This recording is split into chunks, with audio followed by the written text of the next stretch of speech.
तो जो जहां से पैदा लेके आता है, जिस संस्कार में पलता है, आप तो संस्कृत के भी विद्वान हैं अध्यक्ष जी, मनुष्य सब कुछ भूल जाएगा लेकिन जिस संस्कार में पला है या बढ़ा है वो कभी भूल नहीं सकता है। तो मैं तो उसी संस्कार में पला हूं, बढ़ा हूं।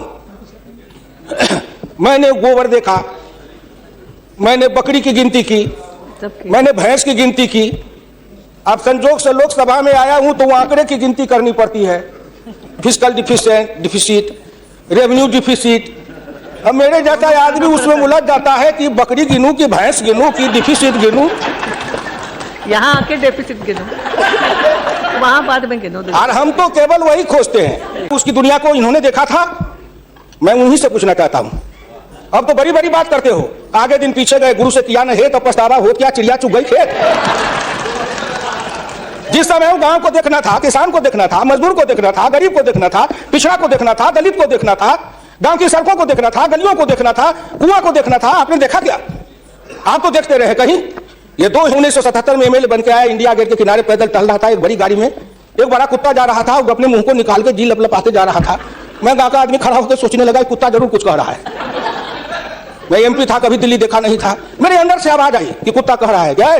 तू गांव का किसान, गरीब, मजदूर, पिछड़ा, दलित, तू क्या जन्म लेके करने आया है? तुझसे मैं सौभाग्यशाली हूं। देख, मैं ठंड गर्म गाड़ी में बैठा हूं, केक खाता हूं, ऑमलेट कटलेट खाता हूं, गद्दे पर सोता हूं। तुमने देखा हिंदुस्तान, तुमसे अच्छा मैं हूं। उस दिन मुझे लगा कि इस हिंदुस्तान के बड़े लोगों के कुत्ते भी मुझसे अच्छी जिंदगी जी के रहे हैं और मुझे उस जिंदगी से भी बदतर जिंदगी जिलाने वाले कोई नहीं है, आप हैं। राज किया आपने, मैं आंदोलन किया, जेल में गया, जेल में सर आया। आज भी पूर्वा हवा चलती है तो आपके पुलिस की लाठी से जो हड्डी में चोट है वो कहीं ना कहीं दर्द करने लगता है। तब मुझे ऐसा एहसास होता है कि जिस राज में मुझे इतना कष्ट मिला था, अगर मेरा बस चले तो उस राज को सदा सर्वदा के लिए हिंदुस्तान से उखाड़ के गया जी में जाके पिंडदान कर दूं जो फिर निकलने ना पाए। क्या बात करते हैं साहब? आपसे मैं आखिर में नहीं कहा 15 आना, योजना आयोग के मंत्री कहा 7.5 आना। जिस योजना आयोग को यह भी नहीं पता 15 आना सही कि 7.5 आना सही, प्रधानमंत्री सही कि योजना मंत्री सही, उसी योजना आयोग को सर पर धोते रहो। जो दर्शन करना चाहिए तो दर्पण माजत रहिए, दर्पण में लगा काई तो दर्श कहां से पाई? क्या बात करते हैं साहब? हो जाएगा क्या? ये 9 महीना में हो जाएगा। आप एक नेता बोलते थे, मैं सुन रहा था, मुलायम सिंह यादव ये बोल रहे थे, मेरे साथी हैं, वर्षों तक समाजवादी आंदोलन में न रहे, 9 महीना में तो बच्चा पैदा हो जाता है। मैंने कहा कितनी वैज्ञानिक बात कर रहे हैं, ये तो वैज्ञानिक का है, प्रकृति का नियम है, 9 महीना में बच्चा पैदा होता है। लेकिन जो बच्चा पैदा होता है क्या वो बच्चा 9 महीना में फिर बच्चा पैदा कर देगा क्या? कितनी वैज्ञानिक बात बोल रहे हो? इस सरकार का 9 महीना हुआ, 10 महीना हुआ, सरकार पैदा हुई, आप क्या सोचते हो? आप क्या सोचते हो? इसलिए आपसे मेरी विनम्र प्रार्थना है कि समझो, अभी भी आप संभालिए।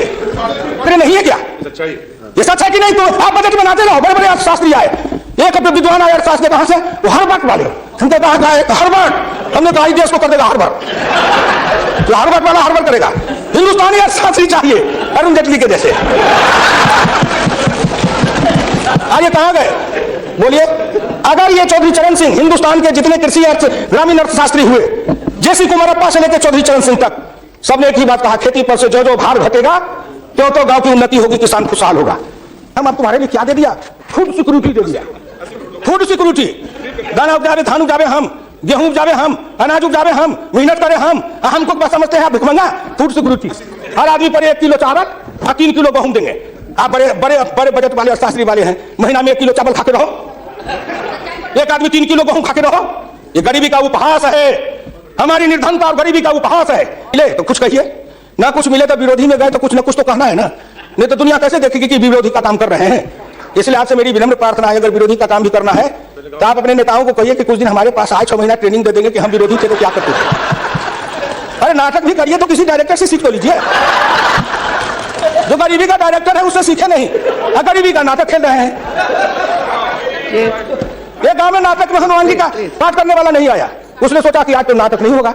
एक बहुत मोटा तगड़ा दुकानदार था, उनको पकड़ लाया, कहा तू नाटक कर, केवल खड़ा रहना। और जब वो खड़ा होकर पाठ करने लगा तो रावण ने डांट के कहा कि कहाँ लगाओ, तेल घिनाओ, इसके पूछ में आग लगाओ। उसको कहा तो जल के मरेंगे। तो कहा हजूर हम तो हनुमान जी नहीं है, हम तो बनिया है, अभी दुकान चला रहे थे। वैसे ही आप नाटक करिएगा। इसलिए आपसे मेरी विनम्र प्रार्थना है, आपसे मेरी विनम्र प्रार्थना है कि इसको देखिए, जिस करते हैं, मैं ज्यादा समय नहीं लूंगा। मैं इनको समाजवाद की बात अपने गुरु डॉक्टर लोहिया की पढ़ के सुना दूंगा। और हमारे कुछ समाजवादी हैं, अब वो तथाकथित समाजवादी हो गए हैं। समाजवादी तो रहे नहीं, लेकिन तथाकथित है। आप मुझको कह देंगे कि आप भाजपा में चले गए, मैं भाजपा में क्यों आऊँ? आपके ऐसे दल बने, इस दल के टुकड़े हजार हुए, कोई यहाँ गिरे कोई वहां गिरे, मैं कहाँ दौड़ा फिरता, मैं चला आया भाजपा में। मैं भारतीय जनता पार्टी के नेताओं को धन्यवाद देना चाहता हूँ। हुकुम दो नारायण 3 बरस से ज्यादा किसी पार्टी को दुरुस्त नहीं रहने देता था। आज 20 बरस से भारतीय जनता पार्टी में अटल लगे खड़ा हूँ। इस पार्टी में जब तक कोई ताकत नहीं है, अडवाणी जी में, अटल जी में, नरेंद्र मोदी जी में, इन सब लोगों में जब कोई गुण नहीं है, तो मेरे जैसे उदंड आदमी को 20 बरस तक अपने पिछड़े में रख लिया है, कोई साधारण योग्यता है?